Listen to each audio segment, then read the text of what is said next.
चिंचुआन नाम के एक गांव में मंदिर के पास एक भिक्षुक हर दिन भीख मांगता रहता था। दिखने में वो बहुत ही लाचार लगता था और मंदिर आने वाले से तरह तरह से निवेदन करते हुए पैसा पूछता था। एक दिन रवि अपने पिता सुंदर के साथ मंदिर आते हैं और उस भिक्षुक को देखकर उसे बुरा लगता है और अपने पापा से कहता है, पापा मुझे 10 रुपए देना पापा। ऐसे पूछने पर सुंदर 10 रुपए देते हैं। रवि वो 10 रुपए लेकर सीधा जाके उस भिक्षुक को दे आता है। इसे देखकर सुंदर कहता है, अरे रवि, मैंने सोचा कि तुम पैसा भगवान पर चढ़ाओगे, लेकिन तुम तो कोई बात नहीं, तुमने अच्छा काम किया है। ऐसा कहकर दोनों बाप और बेटा भगवान के दर्शन करते हैं। ऐसे ही एक दिन रवि अपनी माँ के साथ मार्केट को निकलता है और रास्ते में एक शराब की दुकान से निकलता हुआ भिक्षुक को देखता है। उसे देखते ही अपने मन में रवि, ये कैसा इंसान है, खाने के लिए पैसा नहीं, ऐसे ही भीख मांगकर अभी शराब पी रहा है। ऐसे सोचते हुए घर आता है और घर में अपने पापा को देखकर, पापा हम परसों एक भिक्षुक को मंदिर में मिले थे ना, उसे मैं। ऐसे कहने पर सुंदर, उसे तुमने शराब की दुकान में देखा होगा ना?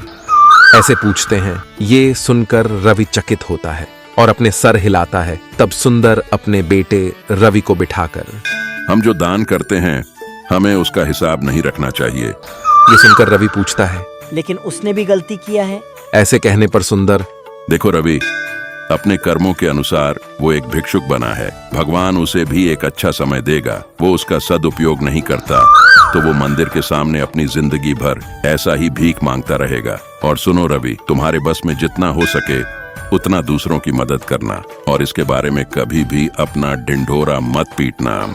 जिंदगी में जीने के लिए हमें सब कुछ मिलता है, माता पिता से, भगवान से और समाज से। हमको इसे पहचान कर अपनों के साथ अच्छी तरह से जिंदगी गुजारनी चाहिए। रायगढ़ नाम के एक गांव में पंकज नाम का एक पानीपुरी वाला रहता था। वह पानीपुरी बनाना अपने पिता रामदास से सीखा था। पूरे गांव में पानीपुरी पंकज नाम से मशहूर था। गांव के सारे लोग उसके पानीपुरी को क्यू में खड़े होकर खाते थे। पंकज के पास गोपी नाम का 10 साल का लड़का काम करता था। गोपी चालाक था, श्रद्धा और निष्ठा से काम करता था। गोपी पापा का देहांत के बाद माँ की सहायता के लिए यहाँ वहाँ काम करता था। पंकज हर रोज मार्केट से ताजा टोमेटो, मिर्ची, प्याज, बीन्स जैसे सब्जियां लेके साफ सफाई से स्वादिष्ट पानीपुरी बनाता था। गोपी को भी अच्छा पगार देके उसे अपना भाई जैसे देखभाल करता था। उस गांव के सब्जियों के व्यापार शंभूलाल के बेटी वनिता से पंकज का शादी हुआ। शादी के कुछ दिन बाद पानीपुरी के व्यापार में वनिता छेड़खानी करते हुए पूछी, सुनो जी, आप इतने सालों से पानीपुरी का व्यापार कर रहे हो, फिर भी आपके पास एक घर नहीं है, ना ही खुद का एक दुकान है। तो पंकज ने कहा, जो कुछ हमारे पास है हमको उसी में संतुष्ट रहना सीखना चाहिए। अगर भगवान ने चाहा तो सब कुछ सही टाइम पर मिल जाएगा। ये बोल के भंडार से मसाला की डब्बी लेकर चला गया। पंकज पानीपुरी के लिए सभी चीजें रेडी करके मसाला डब्बी से एक स्पून मसाला डाल दिया। इसे देखकर गोपी ने पूछा, भाई मैं भी रोज देख रहा हूँ, आप इस डब्बे से हमेशा एक स्पून मसाला डालते हो, क्या आप इसका कारण बता सकते हो? तब पंकज ने बोला, ये मेरा नाना जी अपने अनुभव से बनाया हुआ मसाला है। मेरे पापा इसी मसाले को यूज करके लोगों को स्वादिष्ट पानीपुरी खिलाते थे। वैसे ही मैंने भी ये मसाला यूज करके सब लोगों को खिला रहा हूँ। ऐसे ही कुछ महीने बीत गए और वनिता माँ बनने वाली थी। फिर एक दिन वनिता बोली, सुनो जी, आपके नाना के मसाले से पानीपुरी का स्वाद तो नहीं बदलेगा। अगर मेरी बात मानोगे तो हमारा परिस्थिति जरूर बदल सकती है। पंकज दूर ही दूर सोच के अपनी पत्नी की बात सुनने का फैसला किया। तब वनिता पंकज के कान में कुछ उपाय बताई और उसे सुनकर पंकज भी यह अच्छा उपाय है, यह कहकर घर से चला गया। और इस तरफ गोपी दुकान में सब्जियों को देखकर, भैया आज की सब्जियां पुराना और अच्छे नहीं हैं, शायद किसी ने हमसे धोखा किया है। यह सुनकर पंकज गोपी को चुप कराते हुए बोला, देखो गोपी, यह बात हमारे बीच में रहना चाहिए। अगर हमको कुछ पैसा कमाना है तो हमको कम दाम वाले सब्जियां यूज करके दुगने दाम पर पानीपुरी को बेचना पड़ेगा। हमारी पानीपुरी को अभी अच्छा डिमांड है, तो ऐसा करने से हमें बहुत पैसा मिलेगा। उस पैसे से मैं तुम्हारी पगार भी ज्यादा करूंगा। गोपी को पंकज की यह बात बिल्कुल अच्छा नहीं लगा और लोग बुरे सब्जियां का पानीपुरी खाते देखकर वो मन ही मन बहुत दुखी था। ऐसे ही 2 दिन लोगों को सड़ी हुई पानीपुरी खाते देखकर तीसरे दिन को बिल्कुल भी खुश नहीं था। उस रात गोपी अपने माँ के पास पूर्ण विचार बताते हुए कहा कि माँ, कल से मैं पंकज के यहाँ काम करने नहीं जाऊंगा। तो उसकी माँ बोली, ठीक है बेटा, जैसे तुम्हारी मर्जी, जो हो रहा है ये देखकर अगर तुम चुप रहोगे तो तुम भी उस बुरे काम का एक हिस्सा हो जाओगे। यह सुन के गोपी ने पूछा। तो अब मुझे क्या करना चाहिए माँ? तब गोपी की माँ गोपी के कान में कुछ उपाय बताए। अगले दिन पंकज अपने पत्नी के कहने पर बुरे सब्जियों का पानी पूरी में अपना मसाला डब्बी से मसाला मिक्स करके लोगों को खिलाया। पानी पूरी खा के लोग बिना पैसे के पंकज को गाली देते हुए चले गए। एक ग्राहक ने पूछा, ये क्या पंकज, आज तुम्हारा पानी पूरी में सड़े हुए सब्जियों का बांस आ रहा है और स्वाद भी बहुत बुरा है। पंकज यह सुनकर लोगों को इसके बारे में कैसे पता चल गया, यह सोचते रह गया। दिन ब दिन उसका व्यापार कम होता गया और उसकी वजह से वह अपना घर खो के रास्ते पर आ गया। तब गोपी उनके पास आकर कहा, भैया, आप लोगों को धोखा देकर कमाने के तरीका सोचा, इसीलिए मैंने तुम्हारे नाना के मसाला डब्बी को भी बदल दिया था। आप जैसे लोगों को धोखा देना चाहते थे, मैंने भी आपको सबक सिखाने के लिए आपको धोखा दिया। कांटे को कांटे से ही निकालना चाहिए, मेरे माँ ने यह सिखाई थी, इसलिए मुझे ये करना पड़ा। तो इस घटना से पंकज और वनिता को अपना गलती की एहसास हुआ और उस दिन से वह पहले जैसे ताजा सब्जी से पानी पूरी बनाना लग गया और पंकज अपना पुराना नाम पंकज पानी पूरी वाला नाम फिर से साबित किया। अगर आप कहीं पर भी कुछ अन्याय या गलत काम देखते हो तो तुरंत उसके खिलाफ कार्रवाई लेना चाहिए। मादापुर गांव में रमेश नाम का एक लड़का 4th स्टैंडर्ड में पढ़ता था। वो आलसी बच्चा था और घर पे किसी की भी छोटी से छोटी मदद भी नहीं करता था। आलसीपन से पिता दुर्गा प्रसाद बहुत परेशान थे। बेटा, तू इस तरह आलसी हुआ तो कल बहुत मुश्किल में पड़ेगा। अपना काम खुद करना सीखोगे तो तुम्हारा आगे का जीवन अच्छा रहेगा। इस प्रकार उन्होंने बेटे को प्यार से समझाया, लेकिन पिताजी की बात रमेश को एक दिव्य वाणी जैसी लगती थी और गुस्से में रमेश बोला, मैं कोई आलसी नहीं हूँ, जैसे आपने कहा, मुझे पता है कि कब क्या करना चाहिए। ऐसा ऊंची आवाज में कहकर वहां से उठकर चला जाता है। उसी गांव में केशव नाम का 10 साल का लड़का घर घर जाकर काम करता था। उसे पढ़ना लिखना पसंद था। अनाथ होने के कारण केशव दूसरों के घर काम करके जहां मिला वहां खाना खाकर मंदिर के आंगन में सोया करता था। उस मंदिर के बगल में एक स्कूल था।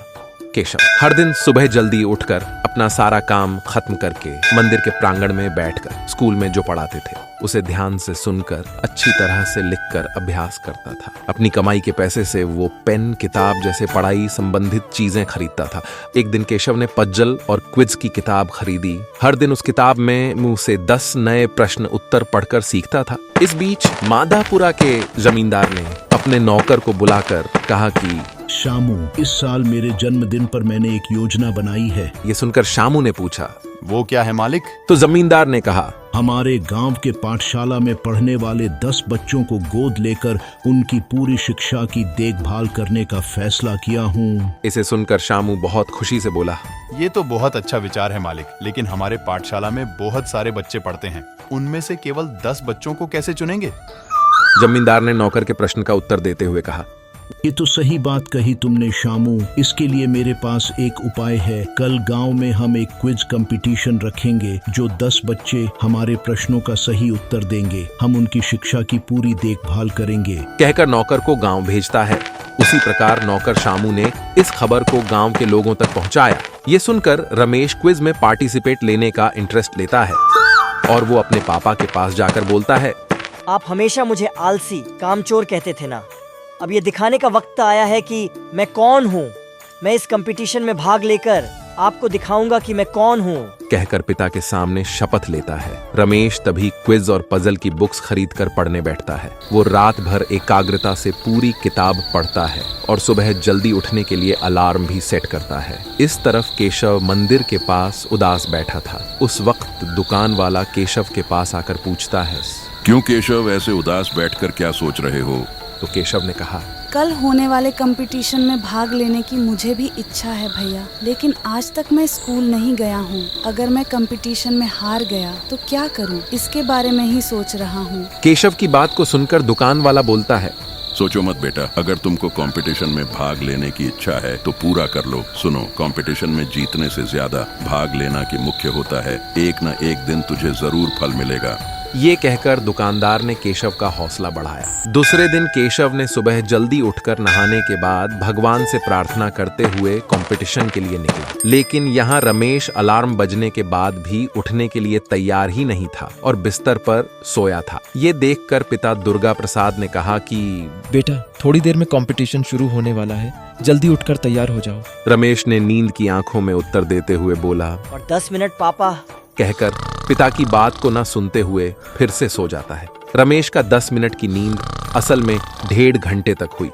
रमेश अचानक हैरान होकर उठा और गड़बड़ी में तैयार होकर कंपटीशन की जगह पहुंचता है। लेकिन रमेश के वहां आने से पहले ही कंपटीशन खत्म हो चुका था। कंपटीशन में भाग लेकर जीतने का एबिलिटी रमेश के पास थी, लेकिन वो अपने आलसी स्वभाव के कारण वो मौका गवा चुका था। लेकिन केशव अपनी श्रद्धा, मेहनत और एकाग्रता से बिना किसी की सहायता से पढ़कर कंपटीशन में चालाकी से जवाब दिया और उसे जमींदार से पुरस्कार मिला। इसके साथ साथ केशव की स्कूल जाने की ख्वाहिश भी साकार हुई। हमको परिश्रम के साथ समय परिपालन करना भी उतना ही इम्पोर्टेंट है। हमें अपने आलसीपन से आज का काम कल पर नहीं छोड़ना चाहिए। जो भी काम हो उसे आज करना सीखना चाहिए। कबीरदास कहते हैं कि कल करे सो आज कर, आज करे सो अब।